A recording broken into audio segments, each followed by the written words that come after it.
What's going on out there, world? It's your boy Tommy on the spot for Watch Along Wrestling. Hope everyone is doing well and staying safe. Happy New Year. You look like $1,000,000. I could tell you've been working on those New Year's resolutions. You look great. In any event, welcome to my very first YouTube video of the year. Glad to squeak in here on the final day of the first week of 2021. And when I think about the beginning of the year as a wrestling fan, of course, think about Wrestle Kingdom, right? New Japan Pro Wrestling. But if you're thinking about it from a WWE perspective, you can't help but get a little excited for the Royal Rumble. As we sit today, we are 24 days, I guess it is, from the Royal Rumble. It's my favorite event of the year. 30 guys coming in. It's just, it's bliss. I love it. It's fantastic as a wrestling fan. But before we get there, there's always a little bit of build for the Royal Rumble. And I think for WWE perspective, that really starts with the first Raw of the year.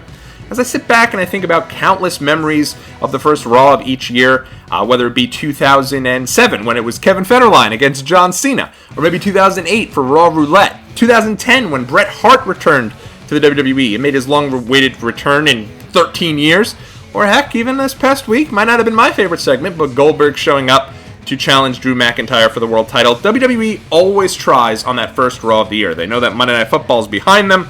They usually have a little bit of a buffer until they go against the national championship game. So this is the time for WWE to kind of let people know where they're heading for the Royal Rumble on the start to the road to WrestleMania.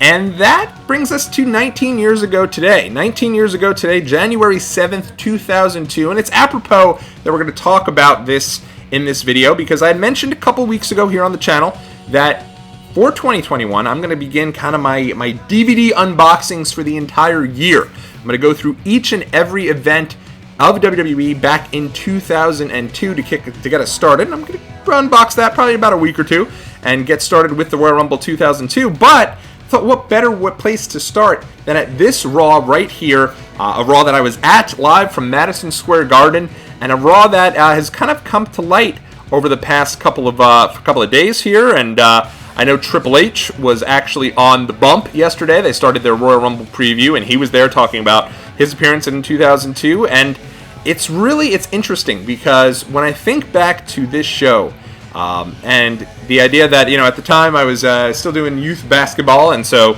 my parents were always really big on you can't let your team down, you got to be there for practice. Practice was every Monday night. I'd get home, I'd watch a little Raw, and I'd go to bed. That being said, I was able to attend this show, and I remember just being probably the most amped I'd ever been for a wrestling show up to this point in my life. I had not gone to any pay-per-views at this point. I'd been to Raws, I'd been to some shows, I'd been really excited, but the idea that I had this Raw that was planned for quite some time out, and it ended up being a huge deal that this was the Raw that Triple H was going to be returning. For those who don't remember, Triple H went down in the beginning of the middle of 2001 with a quad injury that took him out pretty much throughout the entire Invasion angle, so I guess he kind of lucked out to some extent. But in any event, he was not a part of WWE TV for the remainder of 2001, and it was interesting because you had Team WWE, which was kind of spearheaded by The Rock at this point, and he was kind of right there with The Undertaker and Kane and Austin until he jumped to the Alliance, Kurt Angle until he jumped to the Alliance, Chris Jericho until he eventually turned on him. But it would have been interesting, I always think, to think what would Triple H have done if he was a part of the Invasion. It would have been really interesting, and there was a bit of a void with him not being around. So now the Invasion is in the rearview mirror. It was like all hands on deck. We're ready for the return of Triple H, and he ended up being a big babyface. Now, I won't say that I was surprised by this, but I think I was surprised at how big of a babyface he was. This guy, the build for his return had become like the biggest thing in all of the WWE. It was like people knew the Invasion storyline kind of failed. They were ready to put it in the rearview mirror, and they were ready to get excited for the return of Triple H. All signs just immediately pointed there. To the point that if you go back and you look at the original poster for the Vengeance 2001 pay-per-view, it's got a bloody Triple H on a sledgehammer. That was the show that he was originally built to return on, and the show that was really going to be built around his return. But he wasn't ready, so even though they started some of that promotion in the early onset going for Vengeance, they ended up scrapping the entire idea, and instead built him up for the very first Raw of 2002, and away we went. And I remember going to that show and just feeling like a buzz. Like, everyone was so amped for Triple H. They did a great job with his return. Remember the Beautiful Day videos using the the U2 Beautiful Day song kind of as the backdrop as they showed him preparing and training and getting ready to return. And then it led to this show where literally the second the show starts, you got the video packages hyping Triple H. And the crowd was just buzzed for Triple H throughout the entire show. The rest of the show actually isn't that bad. There's some memorable moments on this show. And it's funny because I remember going over, and at the time you'd go from where I lived in Queens, New York, you just jump right on the LIRR and you were at Madison Square Garden. So growing up, I had many memories of getting on the LIRR, taking that train right into Penn Station, and you'd be on the train and it'd be packed with wrestling fans. Everyone would have signs, everyone had wrestling shirts, everyone was just really excited to be going to the show, and in turn, it really kind of boosted the excitement for the wrestling show in general. You'd be really pumped up. You felt like you were kind of a part of a wrestling community. You knew everyone was going together. You'd usually chat with people on the train. It was a lot of fun.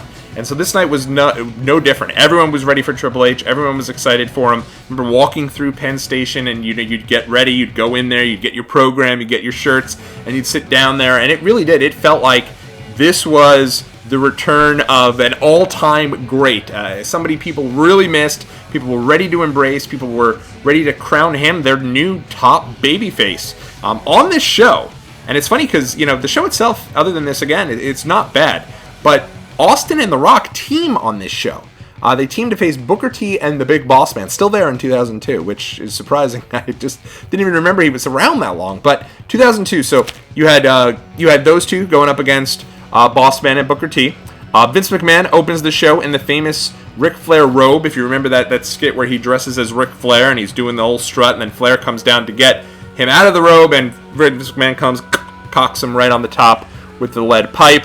Chris Jericho was on the show in a non-title match against Rikishi and was finally starting to feel a little bit more like a real champion. They'd kind of do away with that in the weeks leading up to the Rumble, with everyone telling The Rock, who was the number one contender, that they'd be seeing him at WrestleMania, and kind of just overlooking and looking way past Chris Jericho.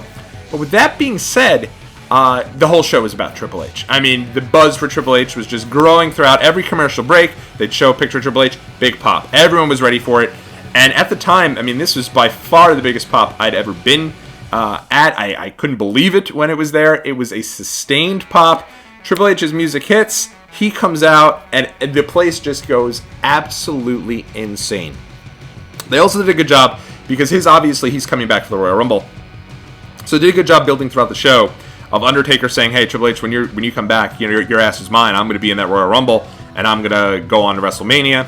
You had Kurt Angle also teasing a big announcement throughout the night, which kind of coincided with Triple H's return. In any event, Triple H comes out, that iconic look that they've remade for the Defining Moments for WWE, the Defining Moments Mattel line, where Triple H is in the jean jacket with the jean pants opened up with the shirt there, ripped jean jacket, looking like $1 million, looking just jacked out of his mind. Guy clearly had been in the gym for a long time preparing for this return. And it was exciting. It was a lot of fun. It was a moment that I'll never forget, and a great way to kind of start 2002, because you'll see here in 2002 how Triple H really kind of goes from like a meteoric rise as your top babyface to eventually being done with that, being the most hated villain during the summer when Shawn Michaels returns, and then kind of towards the end of the year, people being over him. So it'll be interesting to kind of track that progress of Triple H throughout 2002. But on this night, 19 years ago today, my God, where does the time go? Where does the time go? I was in high school 19 years ago, and here we are. I just got home from work, got the collared shirt on. Unbelievable. But let me know your memories of this night. Were you team Triple H? Were you more team Kurt Angle, who interrupts Triple H? Triple H comes down and takes him forever to say anything because the crowd is not letting him get a word in because they're just so happy he returned. But he comes back. He lets out the big "I am the game" and "I'm back," and the crowd just goes completely nuts.